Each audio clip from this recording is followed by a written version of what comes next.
शेवगाव तालुक्यातील पुनर्वसित गाव नवीन दहिफळ या ठिकाणच्या महिला सरपंच सविता बाळासाहेब शिंदे यांची गाडी प्राथमिक शाळेतील चिमुकल्यांनी रस्त्याच्या प्रश्नासाठी शनिवार रोजी अडवली। यावेळी चिमुकल्यांनी आम्हाला पक्का रस्ता करून द्या अशी मागणी सरपंचांना केली। याविषयी सविस्तर वृत्त असं की नवीन दहिफळ या गावच्या महिला सरपंच सविता बाळासाहेब शिंदे या काही कामानिमित्त पंचायत समिती या ठिकाणी जात असताना नवीन दहिफळ येथील शिंदेवस्ती चांदगाव या रस्त्यावर चिमुकल्यांनी त्यांची गाडी अडवून त्यांना प्रथम रस्त्याची मागणी केली।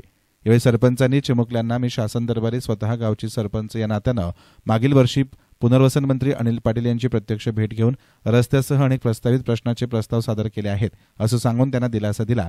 मात्र या रस्त्यामुळे दरवर्षी चिमुकल्यांचे पावसाळ्यामध्ये हाल होत आहेत, याकडे शासनानं वेळोवेळी दुर्लक्ष केले।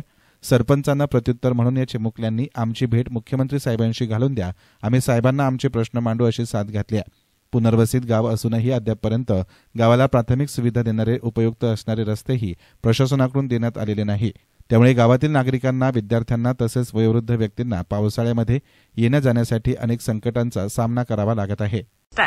मी नवीन दहिफळची सरपंच सविता बाळासाहेब शिंदे। मी कार्यालयात जात असताना मुलांनी माझी गाडी अडवली व रस्ता कधी होण्याची विचारपूस केली।